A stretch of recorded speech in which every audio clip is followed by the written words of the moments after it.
నమస్తే అండి. మీకు ప్యానెల్‌లో ఉన్నటువంటి నిరుద్యోగ మిత్రులకు మరియు అదే విధంగా ప్యానెల్‌లో ఉన్న అందరికి కూడా యోయో టీవీ ప్రేక్షకులకు అందరికీ నమస్కారాలు. యా. తెలంగాణ రాష్ట్రంలో ప్రజాస్వామ్యం లేదని నేను భావిస్తా ఉన్నా.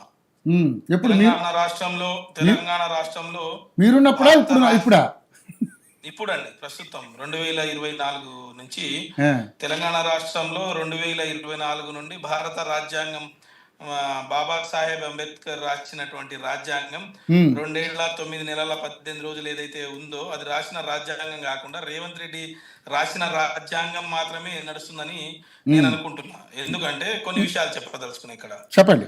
కాంగ్రెస్ కు ఎప్పుడు కూడా కాంగ్రెస్ పార్టీ కానీ బీజేపీ కానీ టిఆర్ఎస్ కానీ అక్కడ ఏ పార్టీకైనా కూడా మేనిఫెస్టో అనేది ఆ మేనిఫెస్టో ఎప్పుడు కూడా ఆ పార్టీకి భగవద్గీత, ఉమ్, ఖురాను ఉమ్, ఏదంటే అది అతి పవిత్రమైనటువంటి విషయం. ఓకే.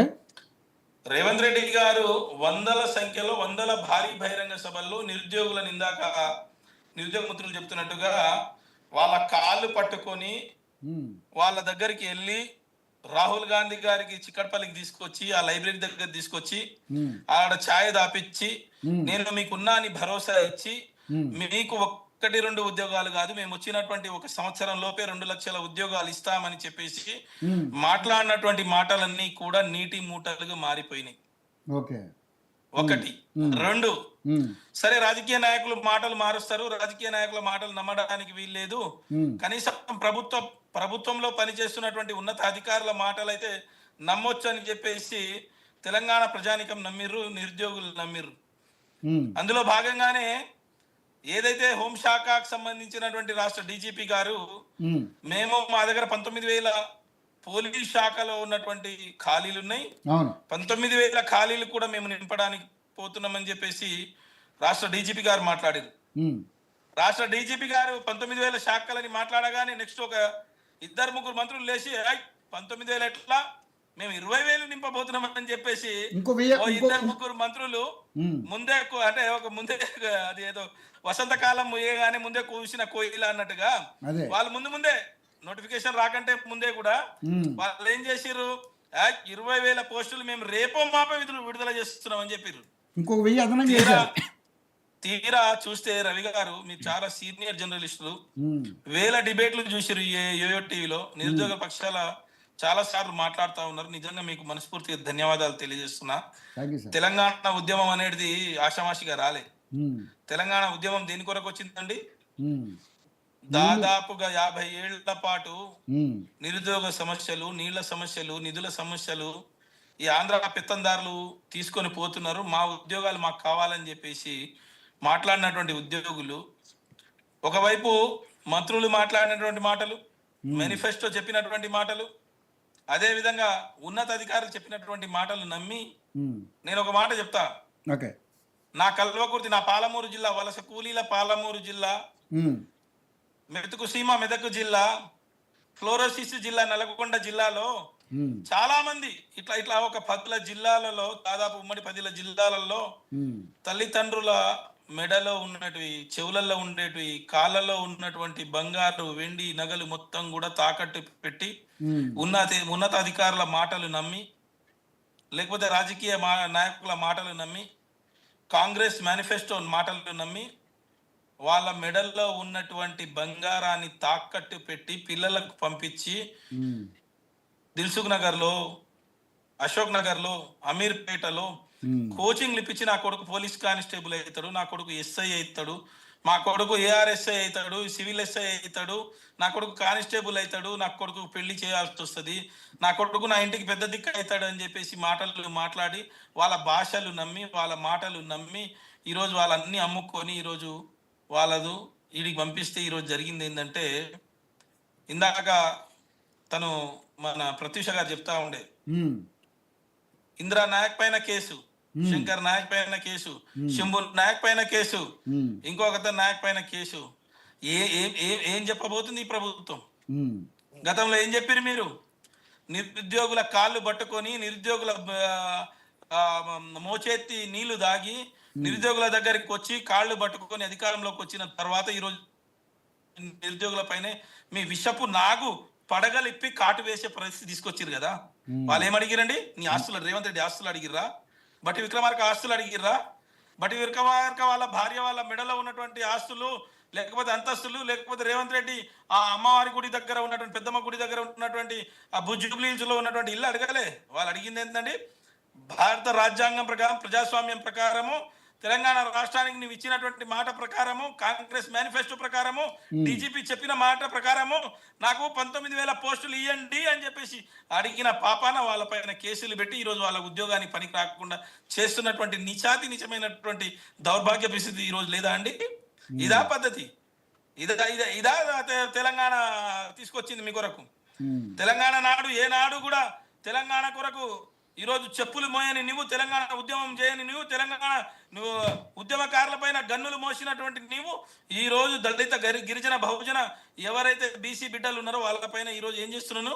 కేసులు మోపి ఈరోజు వాళ్ళని జైలు పంపించడానికి కుట్రబంతున్నావు. ఉద్యోగాలు చేయడానికి పనికి రాకుండా కుట్రబంతున్నావు. ప్రజాస్వామ్యయుతంగా ఇందిరమ్మ పాలన వస్తే ప్రజాస్వామ్య పాలన వస్తుందన్నావు. మేము అడిగితే మాకు కూడా రాళ్ళు తీసుకొని కొట్టండి అన్నావు. మేము తప్పు చేస్తే మాకు కూడా రాళ్ళు తీసుకొని కొట్టండి, మమ్మల్ని ప్రశ్నించండి, నడి రోడ్డును అడగండి అని చెప్పినావు రేవంత్ రెడ్డి. ఈరోజు నువ్వు చేస్తున్నటువంటి మాటలు ఏంది? వాళ్ళు ఏమడిగిర్రయ్యా? రేవంత్ రెడ్డి, నీ అల్లుడు ఆస్తి అడిగిర్రా? నీ బిడ్డ ఆస్తి అడిగిర్రా? నీ భార్య ఆస్తి అడిగిర్రా? నీ అన్నదమ్ముల ఆస్తి అడిగిర్రా? లేకపోతే నీ మంత్రివర్గంలో ఉన్నటువంటి సహచరుల ఆస్తులు ఏమని అడిగిర్రా? వాళ్ళు ఎట్లా బిడ్డ, నువ్వు ఎట్లా కేసులు పెడతావు వాళ్ళపైన? ఏం చెప్పినావు నువ్వు? డీజీపీ గారు నువ్వు వినాలే, 2 చెవులు పెద్దగా చేసుకొని నువ్వు డీజీపీ సివి ఆనంద్ గారు తెలంగాణ బిడ్డపై నువ్వు 19,000 పోస్టులు వేయకపోతే తెలంగాణ సమాజం నిన్ను ప్రశ్నిస్తుంది. ఈ రోజు అడ్డుకుంటున్నావు. నువ్వు ఎంతమందిని అడ్డుకుంటున్నావు? తెలంగాణలో ఉన్నటువంటి 4 కోట్ల మందిని అడ్డుకుంటావా? దమ్ముందా? రోడ్డు మీదకి వస్తావా? ఏం చెప్పదలుచుకున్నారండి మీరు? కాంగ్రెస్ మేనిఫెస్టోలో చెప్పినటువంటి 2 లక్షల ఉద్యోగాలు సంవత్సరం లోపల ఇస్తున్నటువంటి బూటకు మాటలు ఎక్కడ పోయినాయి? దొంగ మాటలు, దొంగ హామీలు, అబద్ధపు మాటలు. ఎంతసేపు ఉదయం లేస్తే కేసీఆర్ గారి పాలన, కేసీఆర్ గారి అప్పు, కేసీఆర్ గారి పైన మాటలు మాట్లాడమే చేత కాని సన్నాసులు, దద్దమ్మలు, చేత కాని వెధవలు వీళ్ళు. నేను ఇంకో విషయం చెప్పదలుచుకున్నానండి. ఇంకోటి, వీళ్ళు ఏడికి పోయినా మేము 60,000 ఉద్యోగాలు అంటున్నారు. సిగ్గు, శరము, బుద్ధి, జ్ఞానం ఉన్నటువంటి నాయకులు ఎవరు చెప్పారు? రేవంత్ రెడ్డి గారు కానీ, మంత్రులు కానీ ఎవరు చెప్పారండి? రవి గారు చాలా సీనియర్ జర్నలిస్ట్ మీరు. నేను ఒక విషయం చెప్పదలుచుకున్నా. మీరు చాలా సేపటి తర్వాత నాకు అవకాశం ఇచ్చారు. నేను ఒక మాట చెప్తా. కాంగ్రెస్ నాయకులు దీనికి సమాధానం చెప్పాలి. ముఖ్యమంత్రి చెప్తారా, మంత్రులు చెప్తారా, వేరే వాళ్ళు ఎవరు చెప్పినా పర్లేదు. ఏమండి, మీరు ఎన్ని మీరు ఉద్యోగాల కల్పన కొరకు ఖాళీలను ఏర్పాటు చేయడానికి ఆర్థిక శాఖకు పంపించారు. ఆర్థిక శాఖ పంపించినటువంటి నివేదిక ప్రకారం ఎన్ని ఖాళీలు భర్తీ చేసిరు, ఎన్ని ఖాళీలు ఉన్నాయి, ఎన్ని నోటిఫికేషన్లు ఇచ్చిర్రు, నోటిఫికేషన్లకు పరీక్షలు ఎన్ని రాసిర్రు, ఆ పరీక్షలు రాసిన దాంట్లో క్వాలిఫై అయిన వాళ్ళు ఎంతమంది, దానికి ఉద్యోగాలు నింపినటువంటి వాళ్ళు ఎంతమంది 2024 నుండి? లెక్కలు ఎట్లా అడగాలంటే అండి, తమ్ముడు బాగా మాట్లాడుతున్నా. ఇందాక నాకు చాలా బాధ అనిపించింది ఆ తమ్ముడు మాట్లాడుతూ ఉంటే. చాలా చక్కగా గొప్పగా మాట్లాడిండు. నేనేం చెప్తున్నా, ఆర్థిక శాఖ ఆమోదం తెలిపినటువంటి ఖాళీలు ఎన్ని రా బేవకూఫ్ అని అడుగుతున్నా. అన్పార్లమెంటరీ వద్దులే, ఆ వార్డ్స్ మాట్లాడుకుంటా. రవి గారు, ఇది అన్పార్లమెంటరీ కాదండి. ఇది నేనేమంటున్నా, అన్పార్లమెంటరీ కాదు ఇది. నో నో నో నో అసలు ఎస్సలే కానీ కాదు. నేనేమంటున్నా అంటే, తెలంగాణ రాష్ట్ర ఆర్థిక శాఖ ఆమోదం పొందినటువంటి నువ్వు ఖాళీలు గుర్తించి నువ్వు పంపించినటువంటి ఖాళీలు ఎన్ని, నువ్వు నోటిఫికేషన్లు ఇచ్చినవన్నీ, నువ్వు రాత పరీక్షలు రాపించినవన్నీ, రాత పరీక్షలు రాపించిన తర్వాత రిజల్ట్ చేసినవన్నీ, ఆ తర్వాత నువ్వు ఆమోదం పొందిన తర్వాత దానికి ఉద్యోగాలు ఇచ్చిందండి, ఆ తర్వాత వచ్చినటువంటి ఎన్ని. మేము ఉద్యోగాలు ఇచ్చి 192,856 ఉద్యోగాలు ఇచ్చిన తర్వాత మేము 40,000 ఉద్యోగాలు, దాదాపు 42,000 ఉద్యోగాలు మేము కాగితాలు పంచే అవకాశం ఉన్న తర్వాత, ప్రభుత్వం మారిన తర్వాత ఆ 42,000 ఉద్యోగాలు నువ్వు ఇచ్చి ఈ రోజు నేను 60,000 ఉద్యోగాలు ఇచ్చిన అంటున్నావు. నువ్వు ఇచ్చిన ఉద్యోగాల సంఖ్య నేను చెప్తా. ఇప్పుడు నేను చెప్తా. నీవు ఇచ్చిన ఉద్యోగాల సంఖ్య 11,556 ఉద్యోగాలు వివిధ దాంట్లలో వేసినావు. రాజు చెప్తా, నిన్ను అడుగుతా. రాజు ఒక్క నిమిషం, మా అన్న చెప్పనివ్వండి. రాజు నీ దగ్గరికి వస్తా. రాజు నేను ఓకే చెప్పండి అన్న. నేనేమంటున్నా అంటే, కాంగ్రెస్ పార్టీ అధికారంలోకి వచ్చిన తర్వాత మీ ద్వారా కాంగ్రెస్ నాయకులకు అడుగుతున్నా, మీరు అడగండి. నా ప్రశ్నకు సూటిగా సమాధానం చెప్పమని చెప్పండి.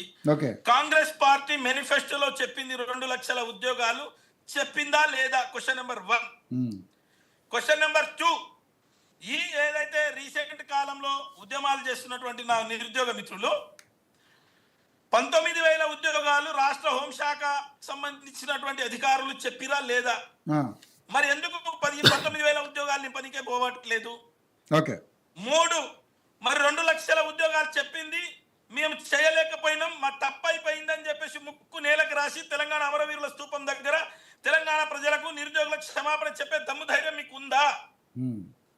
అదే విధంగా మేము నోటిఫికేషన్లు బీఆర్ఎస్ పార్టీ అధికారంలో ఉన్నప్పుడు నోటిఫికేషన్లు ఇచ్చి రాత పరీక్షలు రాసి మేము పరీక్ష అంటే ఓన్లీ నియామక పత్రాలు ఇయ్యనటువంటి పత్రాలను పంచింది మీరు కాదా? దమ్ముందా? భాగ్యమ్మ టెంపుల్ మీద చెప్పమని చెప్పండి.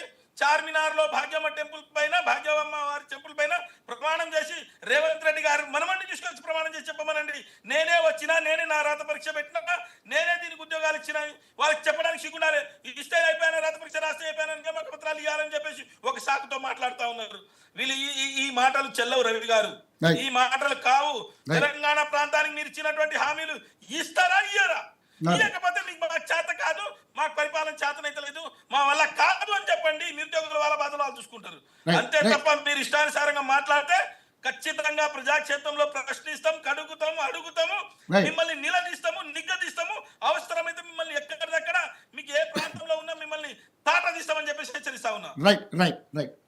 రైట్. ఇప్పుడు రాజ్ కుమార్ అన్నా చెప్పండి. రాజ్ కుమార్, సరే ఇప్పుడు జరుగుతున్నటువంటిది మొత్తం ముగ్గురు మాట్లాడింది మీరు విన్నారు.